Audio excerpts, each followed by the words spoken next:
Peace, family. This is Chris Coon, best known as Coon the Poet, affectionately known as Brother Coon. And I'm back here again with Miss Roshumba. And this is the closure, part 4. And, I just wanted to make sure that we have time to absorb all this greatness that we've gotten today and what we're giving each other to the story of our journey to now. I have a few more little questions I want to throw at our brethren here and have them answer so that you could understand a little bit more about our journey and what we need to do further, what we're working on. So, you see, I wanted to ask you, brethren, can and should black men and women try to see each other as friends, even if they're involved in relationship? Because we don't have enough of that, where black men and black women are friends. We don't even talk unless it's a love thing. We ain't gonna keep calling that. We can't even keep calling it a love thing. Right. But it's not going to survive without it. Okay. Without genuine, and when you say friendship, I think of care. Genuinely care of one's well-being, of each other's well-being. Like, right. You genuinely care about me. Right. Or are you with me so you're not alone?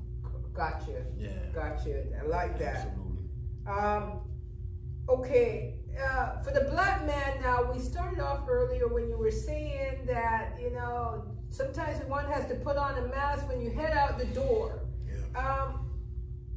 What would you say to the audience about the importance of trying to show up with your authentic self? Would that be something that you think would work? Being vulnerable, what would that look like? Is that something you could even do? So for the last 8 years now, I've spearheaded a movement as well as my brand, #WearYourHeart. And what that literally means is taking the heart from the inside of us, putting it on the outside of us, not just on your sleeve. I know we're used to, and from those that come from where I come from, never wear your heart on your sleeve. And so we dismantle that whole entire, that whole philosophy, because a lot of it has kept us from actually being healed. And so instead of saying put your heart on your sleeve, what I do say is wear your heart as your armor. The heart is not a weak organ. Right. Love is not a weak emotion. Right. And it's not.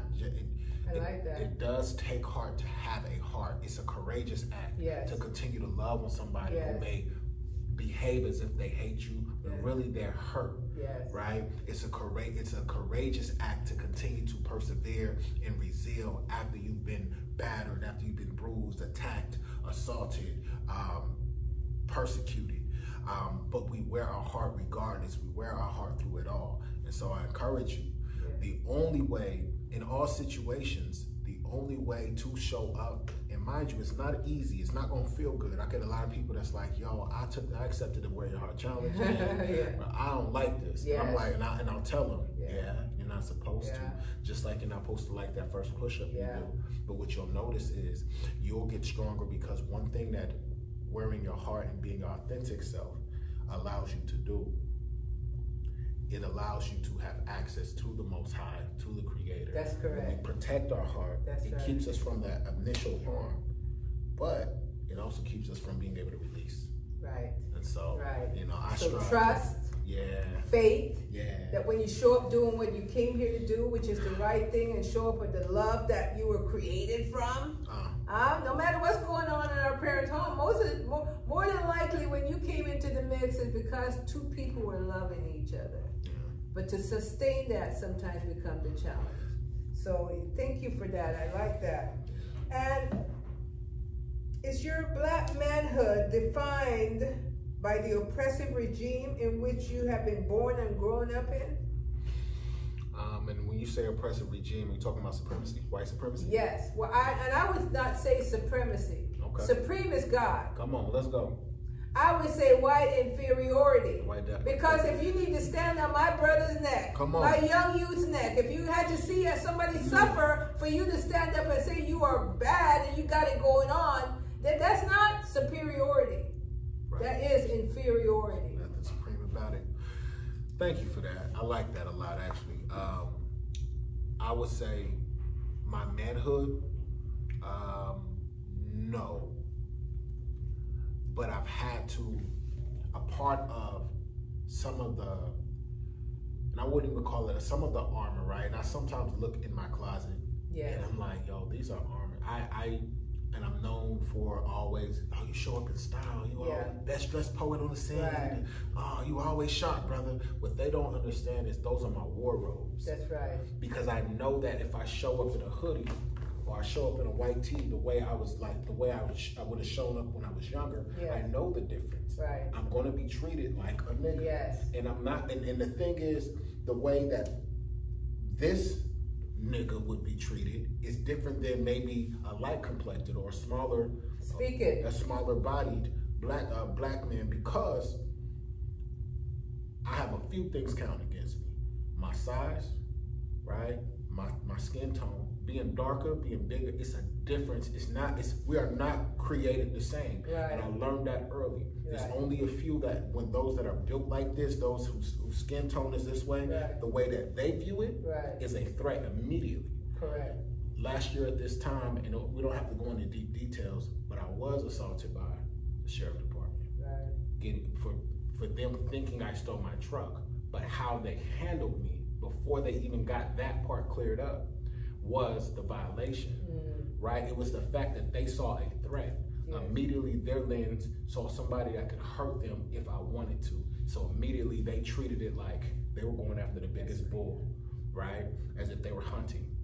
And I say that because, and I'm able to say that, and I'm able to say that with strength, and I'm able to say that with acceptance, because what people don't know, and that video went viral all over social media, and a lot of people called and they were asking what happened.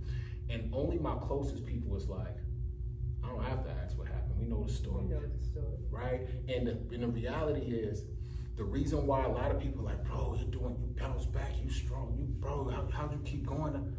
Because that's been my whole life. Yes. I just we didn't have social media for it to go viral. Right. There was teachers, there was grown men of all shades, hues that would see me as a threat.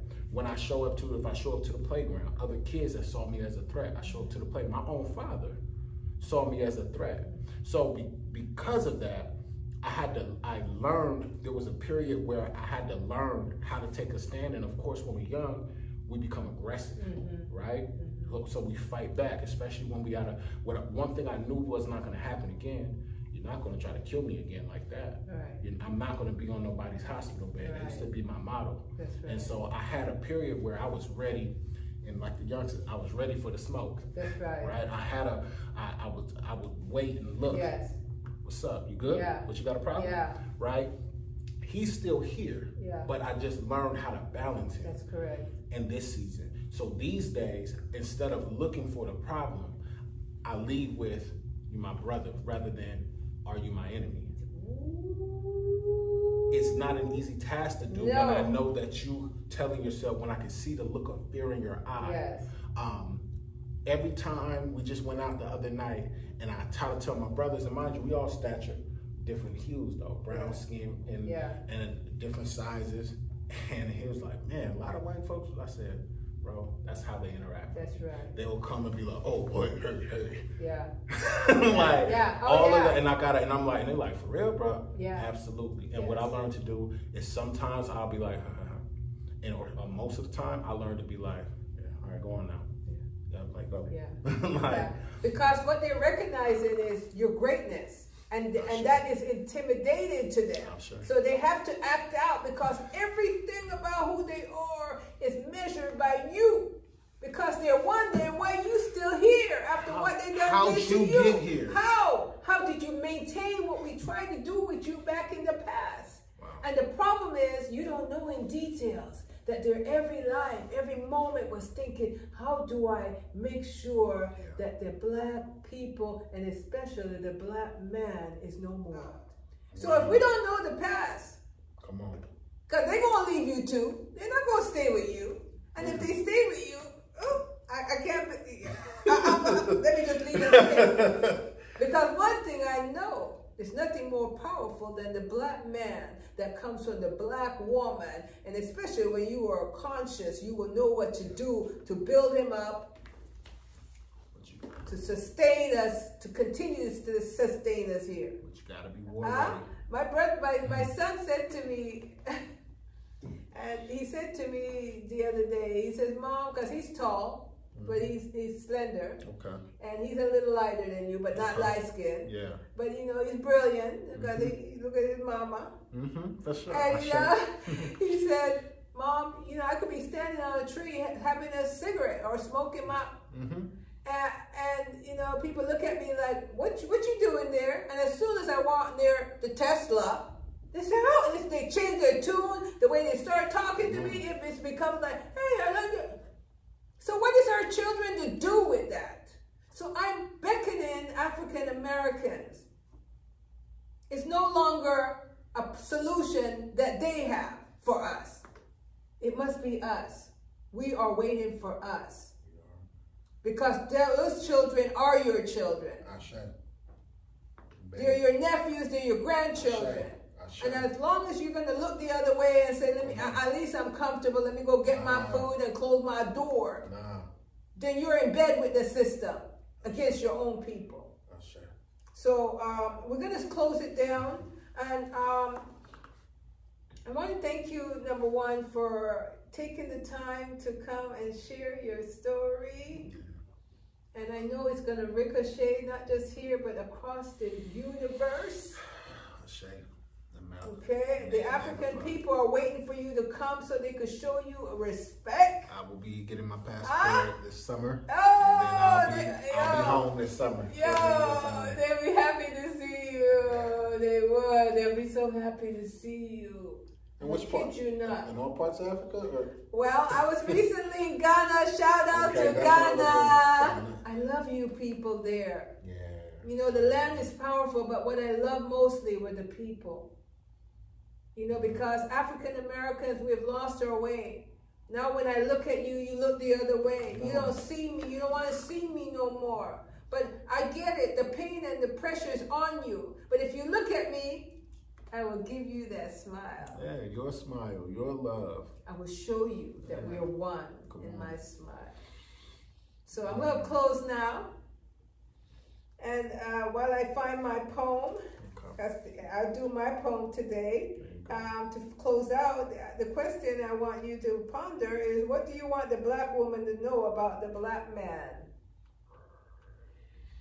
That's what I want you to tell the camera. What do you want the black woman to know about the black man? Sis, queen, goddess, understand that just as black people are not a monolith, black men, the way you know them, are not monoliths as well either. There are some of us that there are a few of us, and there is a whole generation that we're raising of black men that genuinely, we love you. We love you. We got your back. No, we're not perfect. No, we have dominant presence. Does not mean we are dominating. There's a difference between the two. And also, we operate better with you. We're going to fight regardless, but we fight better, we fight balanced when we know that we have our peace. So. Yes, yes. And just to add to what our brethren say, the fight is that we're working out what happened back then. Yeah. And so take time to study your history. That's the key. You must know what happened before you were born. You must know what happened before your mother was born. You must know what happened before your father was born. It is in the books that they're now trying to take off the shelves. You must know that. That's where it lies. And they told you so. If you want to hide it from black people, put it in a book. But they have audio books too. Anyway, so here we go. I'm going to close with one of my poems like I always do. And this one is called Black Love Fading Away. I think I've done this before, but not this lately. Is black love fading away? That appears to be the question of the day. Where's the love, black man? Where's the love for your woman and your clan?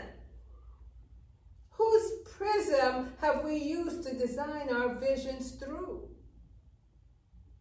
Where's the love, black woman? Where's the love for the king? Yeah, to in the beginning. Is black love fading away? What is the implication of a loveless culture in a toxic world of today? Being alone. Yes, she's alone. Is he alone? They're all alone. Are you lonely? Abandoned? Separated? Broke up? Widowed? Divorced? Never married? Never again, never before has love come to stay, if only for one day. Is black love fading away? Who's to judge that statement, I say? What of the offsprings of loveless blacks, I say? Are their spirits and hearts too in disarray? Can black lovelessness leave their marks that way? Turn your mind, and one day maybe your mind will reflect on that repetitive line that beckons you in your time to resolve the question of a faded love, yours and mine. The answer for me is simple and clear. Without love in the making, none of we would be here. So there. The button of love is you and me everywhere. I'ma leave it there. So, thumbs up, leave a comment, share, so we could continue to be on the air, doing the things that we care about on Let's Talk and Grow with Miss Roshumba. So I thank you again, brethren, for making this show just what it was meant to be, a place for learning and empowering. Peace and love be with you all. Where you are. Ashe.